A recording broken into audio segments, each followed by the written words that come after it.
Welcome to another episode of The Brand Called You, a podcast and podcast show that brings you leadership lessons, knowledge, experience, and wisdom from hundreds of successful individuals from around the world. I am your host, Ashutosh Garg, and today I'm delighted to welcome a communications guru from the US who's currently speaking to us from Italy, LaQuita Cleare. LaQuita, welcome to the show. Thank you so much. I am so happy to be on your show and appreciate so much the work that you do. Thank you. LaQuita is the CEO of Clear Communication Academy, and she's been associated with the YPO for many, many years. And a lot of you know I'm a member of the YPO. So LaQuita, let's talk about Clear Communication Academy. Tell me about what you do here. Thank you. So I have been inspired and loved communication since I was probably a little girl. I was the little girl that was always talking to strangers when they tell you don't talk to strangers. And so kind of over the years, as I've developed and been working with my company with leaders, I realized that your voice is really the biggest business tool that you have. So that's what we do. We help leaders in companies to communicate better, whether it's storytelling or simply internal communication with the company. Okay. And, I've been involved in communication for over 4 decades as a corporate leader and as an entrepreneur. And yet I find a lot of people make simple communication errors. So I'd like to understand from you, what are some of the communication errors, and give me some examples without any names. Yeah, of course. Everybody shall remain nameless. Absolutely. There are a few. One of the biggest ones that I see with corporates and with leaders is that people are speaking to give information instead of speaking to inspire and engage and motivate. That for me is the biggest one. And everybody's always worried about, are people going to be bored? Am I going to be engaging? Well, you're not going to be engaging if you don't think about delivering your content in the most engaging way. So I would say that is one of the biggest ones. Another one is the nerves always take over people. So people are so nervous when they speak that they're unable to really sort of transmit their message because the nerves are taking the front seat. And what do you do to manage your nerves? Okay, so this is one that people ask me a lot. I will say a couple of things on that. So one is to prepare as much as possible. I don't know that there's a such thing as too much preparation. Now, preparation doesn't mean that you're memorizing. That's not the same thing. It's just, I find that the more you know what you're talking about and you know your audience really inside and out, the less nervous you are. Then on top of that, there's a few other tactics that you can use as well. One of them is, I always find that, especially with in-person presentations, if you meet and speak to your audience beforehand, that helps a lot, because then you're not speaking to strangers. You're speaking to people that you feel comfortable with and that you just met, not that you just met. And don't be afraid to breathe. That's another thing. We forget to breathe when we're speaking in front of a big crowd. Yeah. Very interesting. So, you just spoke about presentations. And again, I have seen with corporate leaders that, if you ask someone to make a presentation, they get very, very nervous when they actually know the subject extremely well. What do you think is the cause for such nervousness? Well, yeah, that's an interesting one. I think part of it is that we know we are on display. We feel like when we're giving a presentation, you're on display. I can take a group of 10 of the closest friends, or if I work in a YPO forum, which some of you might know, it's like close people to you. And then suddenly you have to stand up and speak even in front of them, and you're nervous because your brain, it's almost like mindset. You've told your brain that this is a presentation rather than you connecting with someone. So when you and I are in a one-to-one, we're less nervous because we feel like it's a conversation. Now, suddenly, when I'm asking you to present, you feel like you are on display, you're being judged. It's still a conversation. It's just maybe one-to-many conversation. It's interesting. I was talking to somebody and I said, if you go in front of a large group to make a presentation, it's almost as if you're standing on the tee on the golf course with 100 people looking at you as an amateur golfer. Yeah, that's bound to go wrong. That's true. But if you think of it this way and you shift your mindset and you take your mindset and the focus off of yourself and being watched and put it onto what you're there to share, then you will immediately be a little bit less nervous. Very interesting. So, you also work with organizations to develop their communication strategies. My question to you, LaQuita, is what goes into building a good communication strategy? So building a good communication strategy, first, what I try to do is separate the type. So I look at the external communication and then I look at the internal communication. So some companies really have it figured out in one of these areas. Maybe their external communication is great, but their internal is not great. So that's the first thing that we do. And then we think of, let's take, for example, external communication. We think of our goals. So if your goal is to connect more with your audience, and that's part of your strategy, then maybe we're going to bring in more social media to your strategy rather than just having communication that's on your website or just at a high level through PR firms. So it's really thinking of your goals, thinking of your audience, and then we think of the channels and the strategy that we want to put forth. Very interesting. And you just mentioned social media, and that's an interesting segue to my next question. What is social media doing? Or what is the digital ecosystem doing to communication strategies, where everyone can say whatever they want? I think social media is fantastic, and then it's sort of like a double-edged sword, as we say, because in some ways I love it because you are able to connect directly with your audience in real time. You can create little snippets of information and videos. So that's great. But then I've also seen social media work against organizations in that people can say anything. Suddenly people can comment on your organization negatively, and then you have tons of comments, and then you have to kind of put out fire. So with social media, I think it's even more important to have a strategy of how you are going to handle social media as an organization. Do you have responses to certain types of comments? How long are you going to take to respond? All of those things you really need to think about. Very interesting. So, I'll share a very interesting story of a very large computer company who I had bought a computer from, and the computer stopped working. And nobody from the large company was willing to communicate back to me on the computer. So I've got a reasonably large social media following. So I took a dustbin, put the computer inside, took it to one of the dirtiest places I could find, took a photograph and said, "Rest in peace, my loyal friend," and put it on social media. You'll be surprised. I got calls from the US, from Dubai and Singapore saying, "Can we replace your computer now?" That's a funny story. And I have to say that in some ways, I do feel like social media has made companies a little bit more accountable. I have a similar story. I'd love to hear that. At a bank, I'll just say this, a particular bank no names. I was having problems with, and I wasn't getting any sort of responses from them. It was like they just didn't care. Suddenly I posted a comment on social media, and immediately I suddenly got a call back from them. So I thought, how interesting. I posted this comment and just really kind of detailed how I was upset with them. And then they suddenly commented. So I feel in that way that social media has given more power to the audience and to customers to feel like they can get involved and to feel like they also have a voice. Very interesting. So you do encourage a lot of your clients to be social media savvy.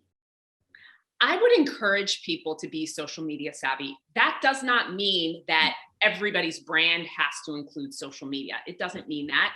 But I do think if you're thinking about yourself as a brand or even as a leader, think about what you want to accomplish. And maybe your audience is on social media. And if you want to impact a lot of people, this is the way to go in these days. Fascinating. So moving on, LaQuita, there are organizations and organizations.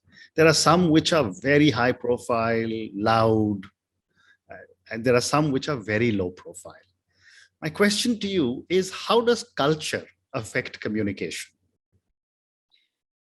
This is interesting because culture has a big effect on communication. And I think the way sometimes things are perceived, even sometimes I discuss with clients or organizations about nonverbal. And I find there are differences of nonverbal communication or gestures and what they mean from culture to culture. But interestingly enough, communication is the one space that what I have seen is that across the world, a lot of the problems people have in communication are the same, which is interesting. I can go work with a group in West Africa, or I can go to the Ukraine, and a lot of the challenges that people have are the same. So I would say in some ways, yes, there are differences, and that could be gestures or body language, or just the way some cultures are very sort of outward cultures. They love getting up on stage and speaking and showing vulnerability. Others, you wouldn't dare show vulnerability. So there are differences, but then we're all aligned in that most people get nervous speaking in public. Most people don't know what to do with their hands or their gestures. So some of those are similar. And it's interesting you said that the challenges of communication are the same in different parts of the world. Would that, no, I'd love to understand that a little more, because culturally, not just companies, but some countries, for example, the Japanese talk much lesser about themselves than some of the other, Western countries. So how does one, really understand how each geography functions differently as far as communication is concerned? I think one of the important things to do is to try to understand the culture. So for me, even when I'm working with different cultures, for example, I have worked with the Japanese.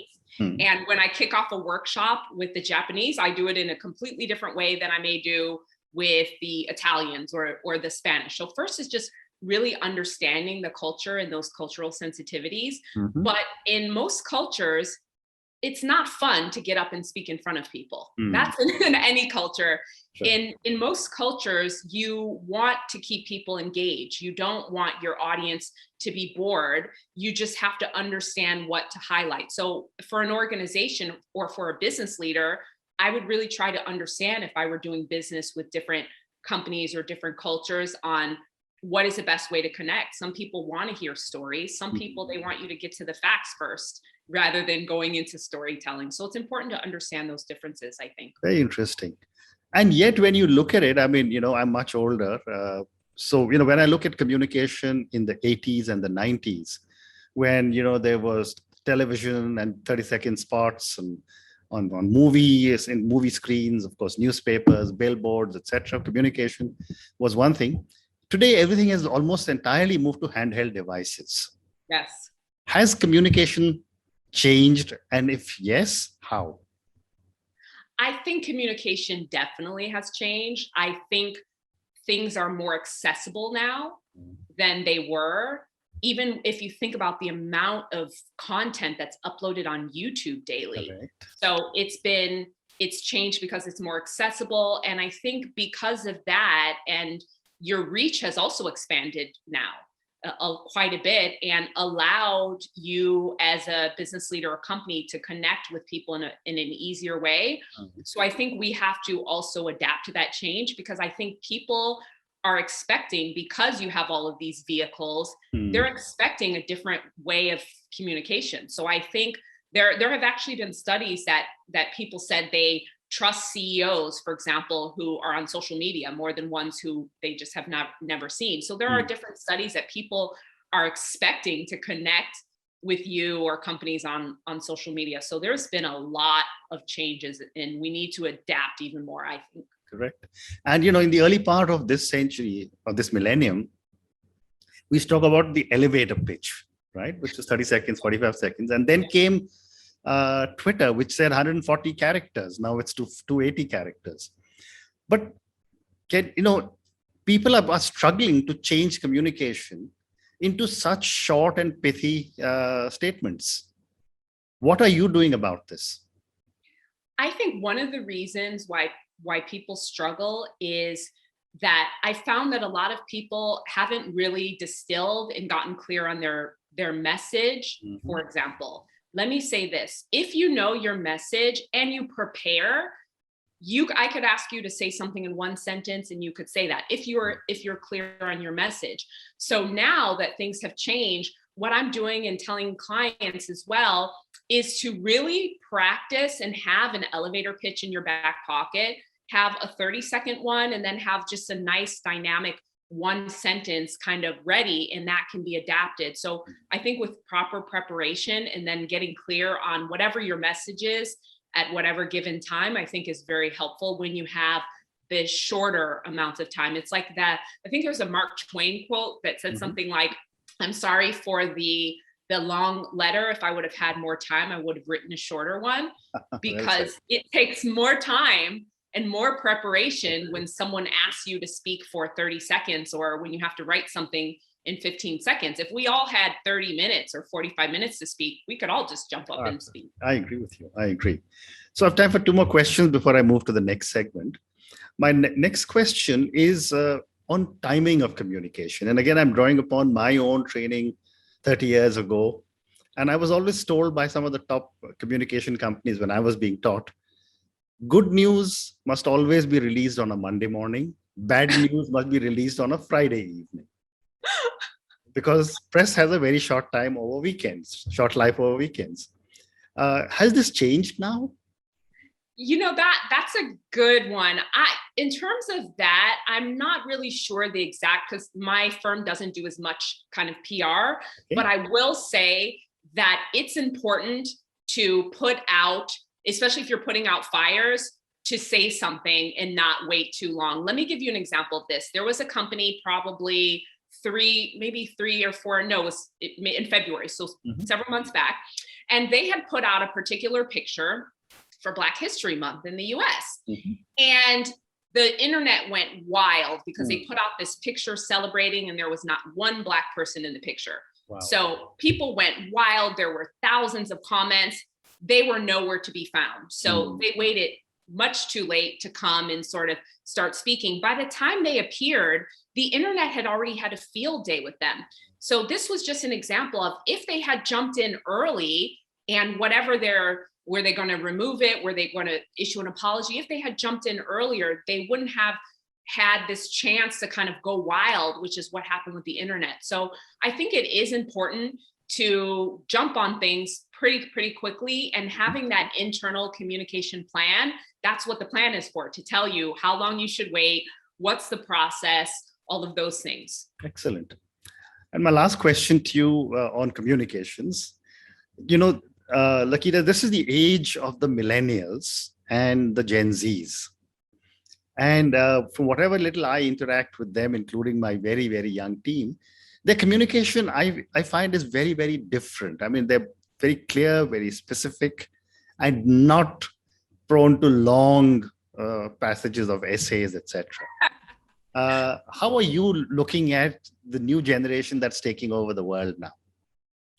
Well, there's some things that I happen to love because I'm not prone to long, drawn out communication either. And so I think we can learn something from them, in that if you can say something in 10 words, why are you using 50? Why are you calling people to an hour and a half meeting when you could have accomplished that in 30 minutes? So I think from this generation, I have been able to adapt and learn it in terms of just concise, compelling messaging, and also being a little bit more human. I think the brands now are realizing that they need to be more innovative. They need to be more human. If you looked at advertising 5, 10, 15 years ago, it was much different than it is now. People are telling stories. Brands are getting really real, even if you look at their Instagram or Twitter accounts. So I think people are realizing that authenticity, concise messaging, compelling messaging, and just that human feel is more important to this generation, especially. Wow. So I'm now going to move to the next segment. LaQuita, our young viewers and listeners love to get to know my guest a little more. So I have 3 or 4 personal questions for you. Okay. My first question to you is that in a career that is doing so well. You're doing such amazing stuff. As you look back, what are three key milestones or pivot points in your life or your career? One key one for me is the moment that I personally got really clear on what I would say my brand and my special sauce is. I would say there's before that and there's after that. So in the beginning, I was also working in Hollywood. So I've done film, TV, commercials. And there was a period just as a young person where I wasn't exactly sure what my brand was or exactly where I fit in my niche. And I had a lot of problems. I was always running around trying to figure out why I wasn't getting exactly what I want. And then there was a time where that shifted and I was really able to change and really adapt and develop what I feel like is special about me. And from there, everything was much different. So I would say that's one thing for young people and older people is getting clear on who you are makes you, it changes things. And now I'm living in my exact purpose in life. Fantastic. My next question to you is that, for someone who handles communication for so many large organizations, for CEOs, actors, politicians, public figures, what are some of the core values LaQuita believes in? Integrity for me is huge and something that I will never compromise on. For me, it's doing the right thing when nobody is watching. And even if nobody would ever know, I know, and I have to live with myself. So that's a really big one. Also, my work ethic. I believe in doing more than what is expected of me. I've always believed in that. That's probably why I work around the clock. And I believe that you help first. Another value of mine is help first and money second. So if I help people, I'm going to get money and I'm going to be successful. So I always look at it like that. Even when a client comes to me and says, I would like to work with you, I think about if I can really help that person. I don't just take everybody on if I don't think that I can help them, because that's the most important thing for me is giving value. Wonderful. So I have time for two more questions. My next question is on success. As you look back at life and as you look at all the stuff that you will probably do so well in the future, from where you stand today, what does success mean to LaQuita? That's great, because I am in a place where I'm so happy my definition of success has changed. My definition of success was completely different. It was like I would look at the Oprahs, and I was in acting, so the Meryl Streeps of the world. And unless you were there or going quickly to there, you weren't successful. Now, what I see as success is really being comfortable and being comfortable where you are and being happy with what you have and being happy without it being tied to something else. So happiness tied to something else to me is not happy. So what I mean by that is we always tie our happiness to something. Oh, if I get that promotion, if I just get a little bit more money, if I'm on a TV show, if I'm leading a big company. But then the moment that's not true, you're not feeling happy. So for me, success is when I feel great, no matter what the external sort of money things and work things are going on. That's my definition of success now. Fabulous. And a follow-up question to success is, who or what inspires you to keep pushing yourself to doing so much work? The clients inspire me. I mean, it makes me just so emotional thinking about it, because seeing the people that I help, people come into sessions with me and I'm often the one that's inspired when they come to the session. So for me, that inspires me to also keep learning and figuring out ways that I can help. And if I help, for example, a big leader who has 500 employees or 1,000 employees, and then they turn around and help those employees, and those employees turn around and help someone else, for me, that is success and that is inspiration. So that's one of my biggest inspirations are my clients, and of course, family. That's a big inspiration, but just being throughout the pandemic, especially also being alive. That is, I feel like in the last year and a half, 2 years almost, I just feel excited that I'm here. When we see so many of those who are not here, I feel like an obligation and an excitement to continue on for those that didn't get the chance. So I feel like throughout the pandemic, I have gotten a new lease on life. Oh, wonderful. LaQuita, thank you so much. It's been such a pleasure speaking to you. Thank you for taking me down this incredible journey you've had with Clear Communication Academy. And I've learned so many new things on communication from you. Thank you and good luck. Thank you for having me. I really appreciate it. Bye, everyone. Bye. Thank you for listening to the Brand Called You videocast and podcast, a platform that brings you knowledge, experience, and wisdom of hundreds of successful individuals from around the world. Do visit our website www.tbcy.in to watch and listen to the stories of many more individuals. You can also follow us on YouTube, Facebook, Instagram, and Twitter. Just search for the Brand Called You.